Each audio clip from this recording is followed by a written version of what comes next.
Hello, hello.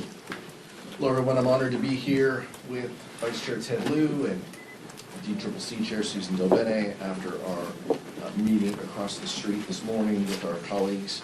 As many of you know, for months, Democrats have been sounding the alarm on the affordability crisis and the expiration of the affordable tax credits that will expire at the end of the year at the hands of Republican leadership. We've reached out, our proposed plans, anything we can do to get our colleagues in a position to work with us. We will meet with them anywhere, anytime, any place, if they come in good faith to work to extend these tax credits. But rather than accept the olive branch, Republicans have turned their backs on Congress and the American people across this country. Instead of doing what they know is right by their constituents, and oftentimes what their own members are telling them, they are going to choose to kowtow to Donald Trump and the most extreme members of their own party. Remember, Donald Trump promised to lower costs on day one. Hardworking families have been pleading for Republicans to do just that and to keep his promise. But instead of offering real solutions and working with us to achieve lower costs, congressional Republicans are putting on a show this week. Their bill, which may not even have the support of their entire conference, will not extend the Affordable Care Act tax credits and will not lower costs that families face. Even if it were to pass, it won't become law. This isn't a serious effort to address rising costs of health care that millions of Americans will face. Now, $1,000 more in new costs thanks to Republicans.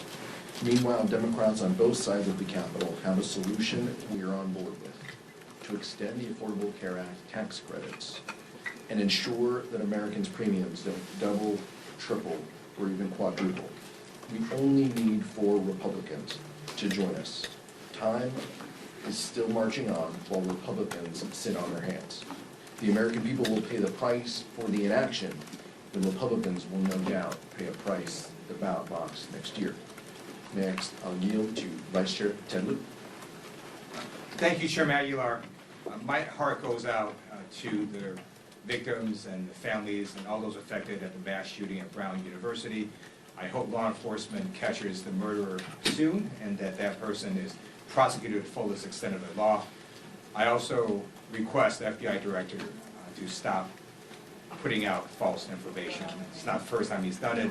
He wrongly identified a potential suspect in this case. There's literally no reason for the FBI director to have to be the first one to tweet something, to put out these things before verifying the facts. And when he does that, it ends up potentially ruining lives, putting the public at risk, and it's not something that FBI director needs to do. I ask him to just stop doing that. I also wanted to say that my prayers are with the Jewish community, both in the United States and across the world. The heinous attack in Australia was completely devastating. No one should ever be targeted because of their religious beliefs, especially when they're practicing those religious beliefs. And anti-Semitism, both in the U.S. and around the world, has continued to grow. And we need to do more to stamp this form of discrimination out, one of the oldest in humankind. And it is a scourge upon humanity, and we need to all work together to eradicate it. Now I'd like to talk about jobs, which we've now reached the highest unemployment in since 2021, 4.6%. The American people know that the policies of Trump and Republicans are crushing people economically. We know costs also continue to rise, grocery costs, electricity costs, as well as healthcare costs. And Republicans have had an entire year to fix the healthcare system. They knew that the ACA subsidies were expiring, and they've done nothing about it. And this week, they still don't have a plan to restore the subsidies for the ACA. Democrats have a discharge petition. 214 members have signed it. We just need 4 Republicans to sign this discharge petition, and we can stop these premium rates from increasing for people on the ACA. And I have a great honor now to introduce our tremendous field general and head of the DCCC, Susan Delbene, from the great state of Washington. Good morning, everyone. Thanks to Chairman Aguilar and our Vice Chair, Ted Lieu, for inviting me today. Today we had caucus down the street and we gave an update on our efforts to retake the majority and hold Republicans accountable for their disastrous agenda. Americans across the country are rejecting Republicans in election after election this year. They've made clear that they are souring on House Republicans' broken promises, and it's just been a series of broken promises. The American people want leaders who are going to stand up for them, address the issues that are making their lives more unaffordable, not just policies that are supporting the wealthiest few. And despite what their constituents are telling them about how they are struggling, Republicans don't seem to care. They're avoiding people back home. They're not meeting with their constituents because they're scared. And they don't want to hear the truth about how their policies are hurting working families. Well, no matter how hard they try to avoid hearing about it, there's no denying the facts that we've seen on the ground. Americans are literally paying a higher price for the GOP's failed agenda. Working families are being squeezed by rising grocery costs from tariffs. We're seeing monthly utility bills jump higher. Healthcare costs are going up and premiums are poised to skyrocket for millions of people next year. The so-called health package that they're putting on the floor this week will do nothing to address the Republican healthcare crisis that they've created. Premiums will go up, millions will be priced out of their coverage, and those who can still afford it will get less while paying more. Republicans are ignoring the pain we're seeing across the country for everyday Americans, and make no mistake, it is going to cost them the majority. House Republicans and Donald Trump know they can't win on the issues, so they turn to rigging the midterms instead in their desperate attempt to stay in power. But this cynical gambit by them isn't working either, and the American people hate what Republicans are trying to do. From California to Missouri, just last week in Indiana, people are fighting back against the Republican scheme to rig the midterm elections. And on issue after issue, we are seeing the American people sour on Republicans, rejecting their price hike policies and showing that they are ready for change, for people who will stand up for them. House Democrats are fighting every day to win back the majority across the country. It's why we expanded our map of offensive opportunities last week. We are absolutely on the offense, and we expect to continue to look at opportunities to win races across the country. So simply put, we have incredible candidates. We are with the American people, have a strong message, public sentiment is on our side, and next year we will take back the majority of the House. Thank you. Questions? Nick? If you guys don't get a deal on healthcare by the time open enrollment closes, do you think the open enrollment deadline should be extended? Is there a narrower compromise to be found there? Well, these are all items that we can legislate, right? We can write into legislation that we are going to reopen enrollment. That's what we would seek to accomplish with any legislative vehicle done at this point. We want to provide relief to the rising costs that these premium increases will mean to the American people. Many people haven't signed up for their health care because of those skyrocketing costs. So we want to give them an opportunity to join again. We want to make it clear for them that these costs shouldn't go up. We want to make it clear for them that $1,000 increases, are not what we should be doing. And so that's our focus and our goal, and we're prepared to meet with Republicans, talk with them in good faith if this is genuinely what they want to accomplish.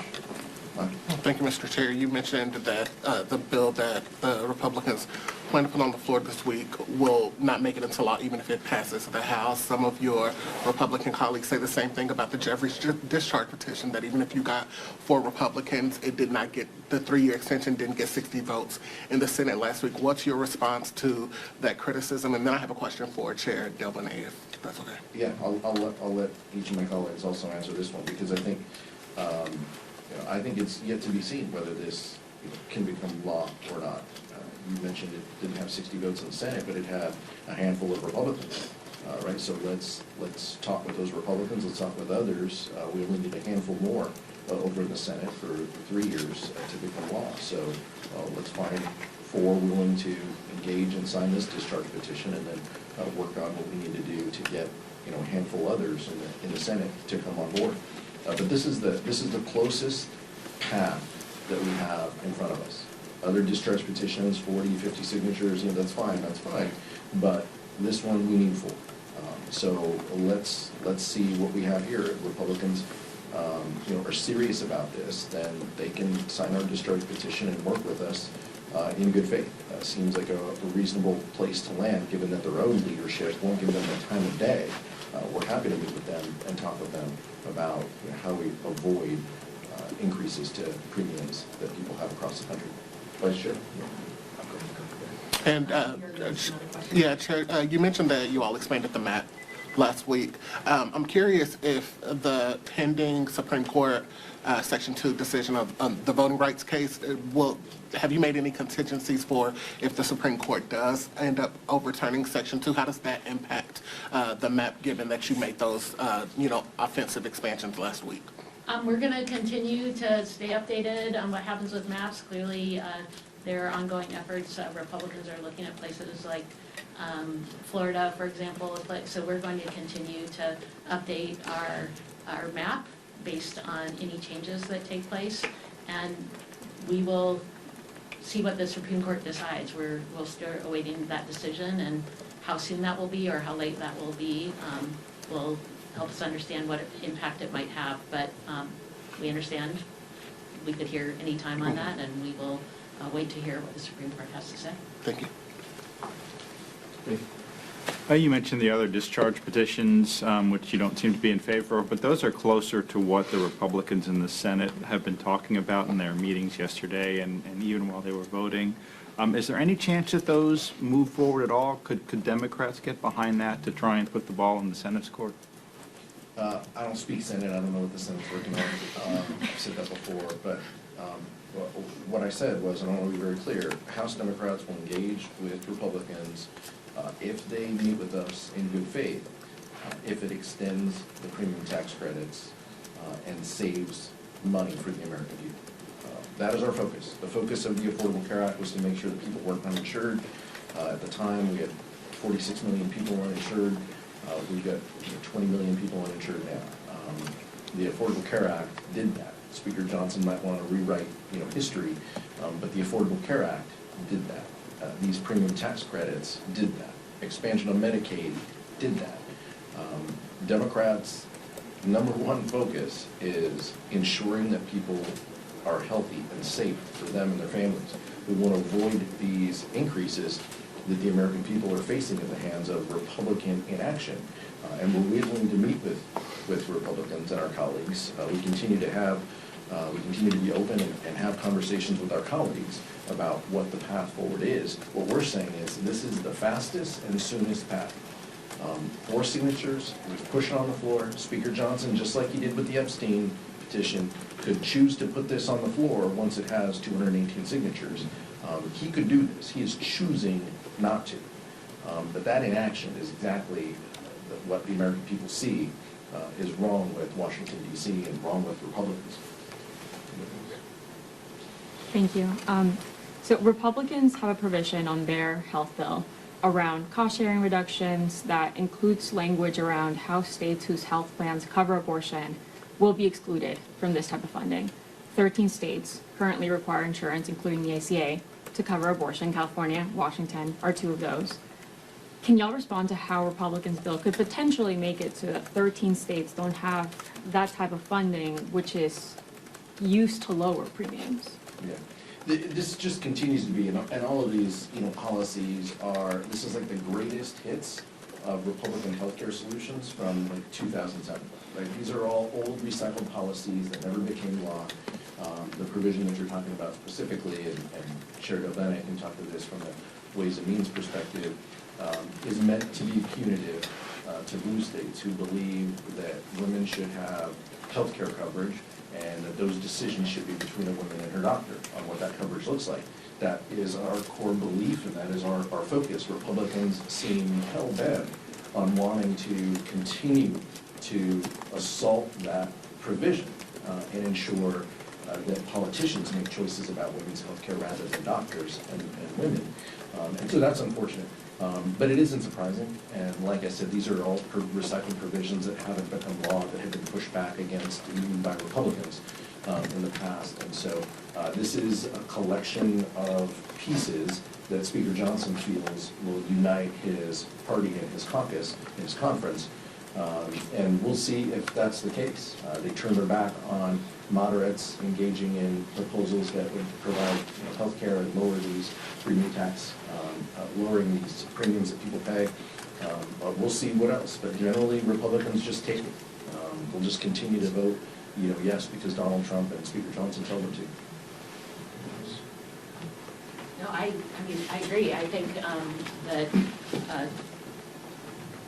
we've seen attacks from this administration on healthcare across the board, on doctors' ability to help do what they think is best for patients to make decisions. So not surprising that Republicans continue down this path. But, we're going to stand up for healthcare for folks all across the country. They have created a healthcare crisis and raising costs for everyone. And the American people are seeing that, and they're going to continue to stand up and reject the policies Republicans are putting in place, because it's affordability, but it's also making sure that they can make their own healthcare decisions with their doctor. As it stands, Democrat leadership is not backing either of the bipartisan discharge petitions. And with that, are you prepared for possibly a fully Republican bill or no solution to happen at the end of the year? We'll see. Republicans have made that choice that they don't want to extend the premium tax credits.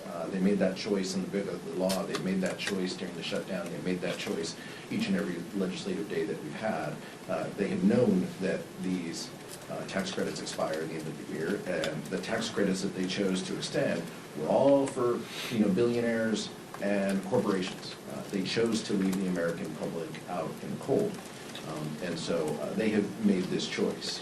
What we are prepared to do is to help, is to dig in, to offer our votes on a reasonable solution. And if Republicans want to meet with us to talk about what that solution looks like, this is the fastest and easiest path that has bipartisan support in the Senate and could become law. And so that is our plan and our focus, but we're going to continue to engage our members along the way because our core belief is providing health care to people, and that continues to be the focus.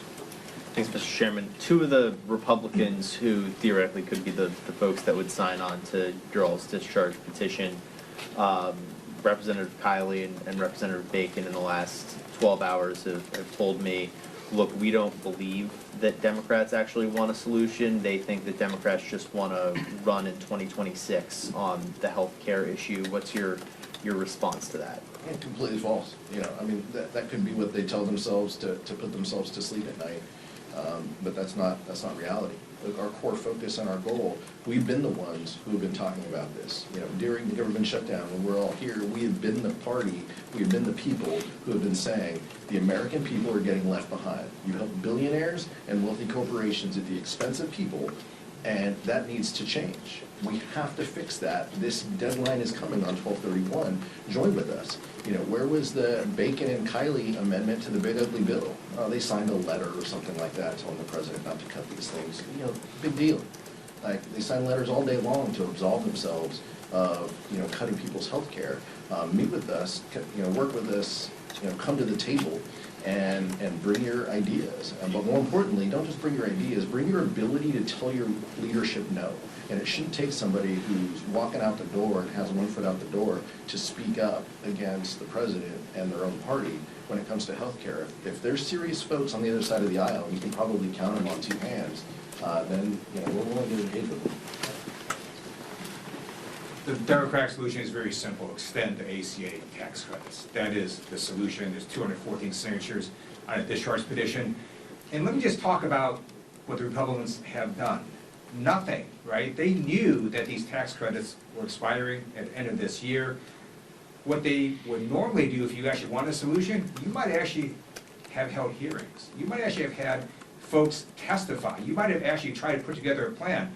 That's what they did. They did nothing. And then last week, the speaker behind closed doors just randomly puts together a healthcare plan that he just is going to drop with no hearings, no witnesses testifying.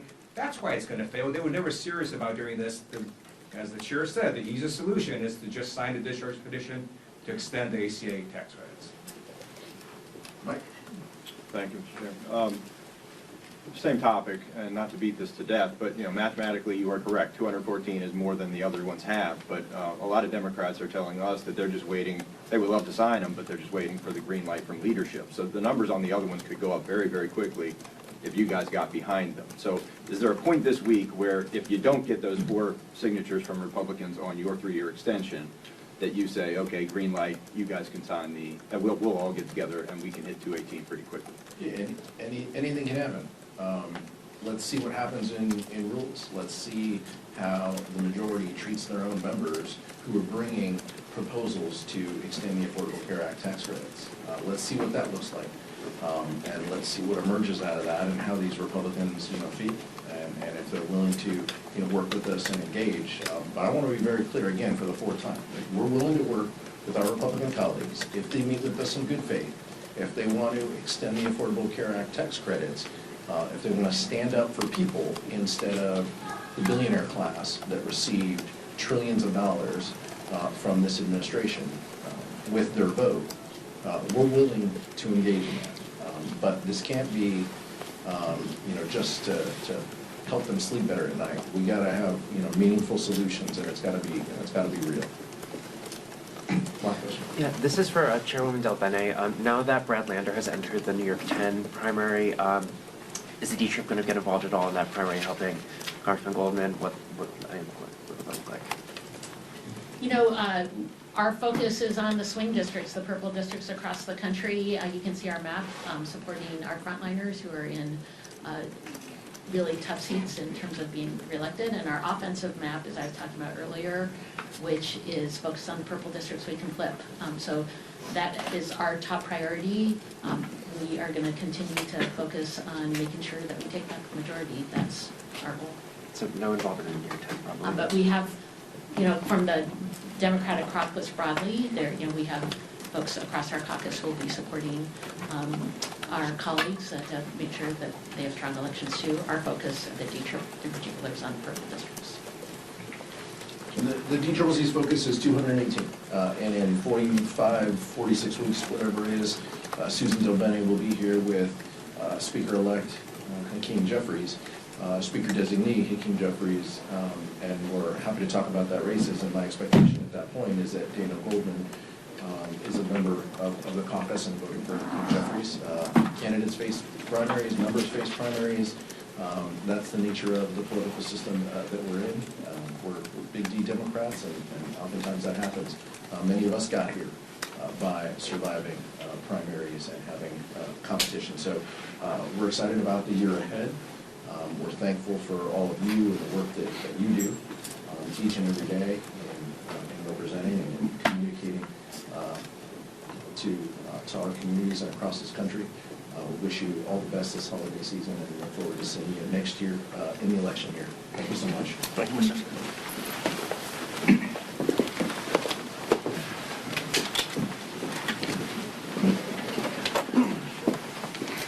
My friends have one room. Hi, Gabe. That was fun. Hi, Ken.